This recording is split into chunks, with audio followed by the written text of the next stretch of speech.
Our journey into the unknown begins not on the night of her disappearance, but in the week leading up to it. Maura Murray was a 21-year-old nursing student at the University of Massachusetts Amherst, a star athlete with a seemingly bright future. But the last days of her known life were filled with a series of unsettling events that, in retrospect, feel less like coincidence and more like a grim prelude. On Thursday, February 5th, Maura, a conscientious student, totaled her father's car. The details are murky, but the incident was reportedly a minor one, with no serious injuries. Yet something about it seemed to trigger a profound emotional response in her. Her father, Fred Murray, flew to Massachusetts to lend her his own car and help with the insurance paperwork. Maura's actions in the wake of the accident, however, would become one of the first threads in a tapestry of confusion. The next day, Friday, February 6th, Maura was working a security shift at the university's art gallery. Around 1 a.m., her supervisor received a call from Maura, who was reportedly crying and unable to work. When the supervisor arrived, Maura was reportedly completely distraught and had to be escorted back to her dorm room. The reason for her emotional state has never been confirmed. The following day, Saturday, February 7th, Maura and her father, Fred, looked at cars, had dinner together, and discussed a car insurance claim. The two parted ways around 4 p.m.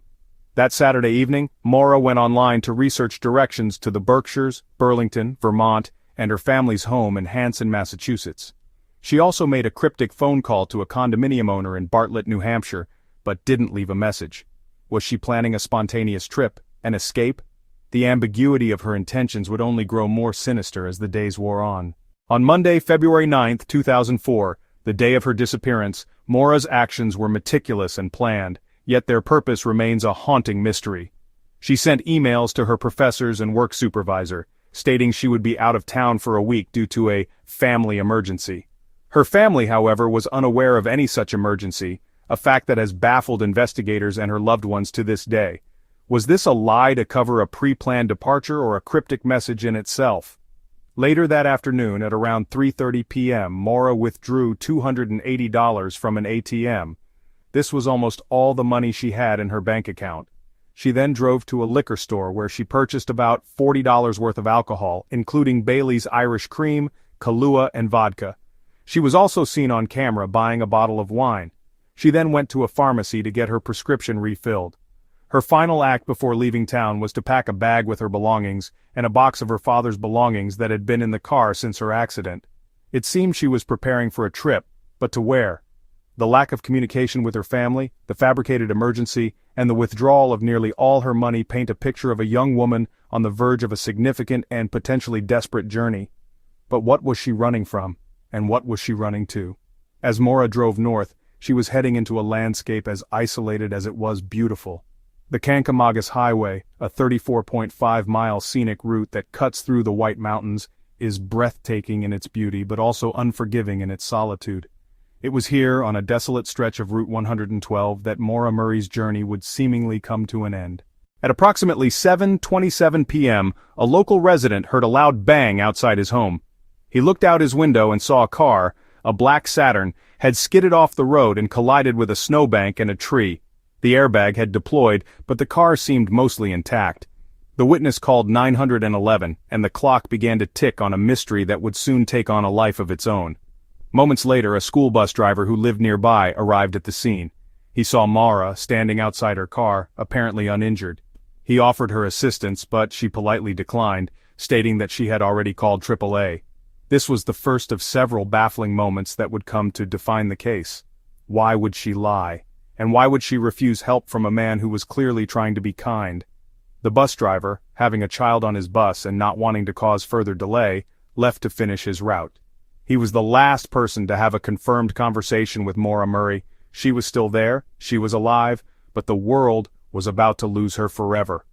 The time between the bus driver leaving the scene and the arrival of law enforcement is a terrifying 15-minute void. When police arrived just a quarter of an hour after the 911 call, they found Maura's black Saturn, but they didn't find Maura. The car was locked. Inside, a box of personal belongings, including her textbooks and makeup, were neatly packed, but her cell phone was not in her possession, and there was no record of a call to AAA. The car was empty. It was as if its occupant had simply dematerialized. The initial search was hampered by the darkness and the falling snow, which had begun to obscure any potential tracks. A woman living across the street from the accident claimed to have seen someone walking away from the car, heading east on Route 112. She described the person as being small in stature, bundled up in a dark jacket. Was this Maura, walking into the cold, unforgiving night? And if so, where was she going? The area was heavily wooded and isolated. There were no houses for miles.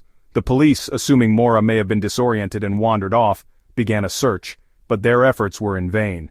There were no footprints in the snow, no signs of a struggle, nothing to indicate which direction she had gone. It was as if she had been swallowed whole by the darkness.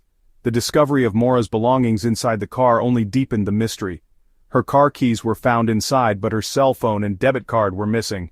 The box of personal belongings was meticulously packed, as if she were planning on moving or staying somewhere for an extended period of time. But if she intended to leave, why did she leave her car?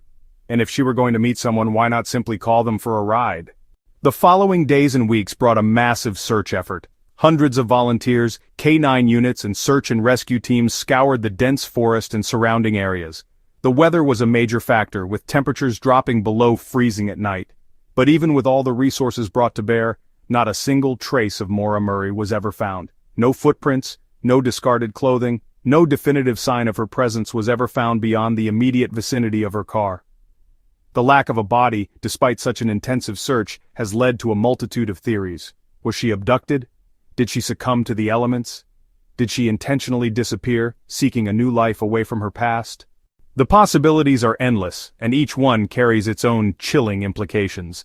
The fact that a single person could disappear from a populated road, leaving behind a car filled with clues but no definitive answers, is perhaps the most unsettling aspect of this case. The Maura Murray disappearance remains one of America's most perplexing cold cases. The lack of resolution has left her family and a dedicated community of online sleuths in a state of perpetual limbo. Every theory has been examined and debated, every detail scrutinized, and yet, the truth remains just out of reach, a phantom in the snow-covered mountains of New Hampshire. It's a case that reminds us that sometimes, even with all our technology and all our efforts, people can simply disappear, leaving behind a silence that screams for answers. And in that silence, the ghost of Maura Murray still waits, somewhere in the frozen woods, to tell her story.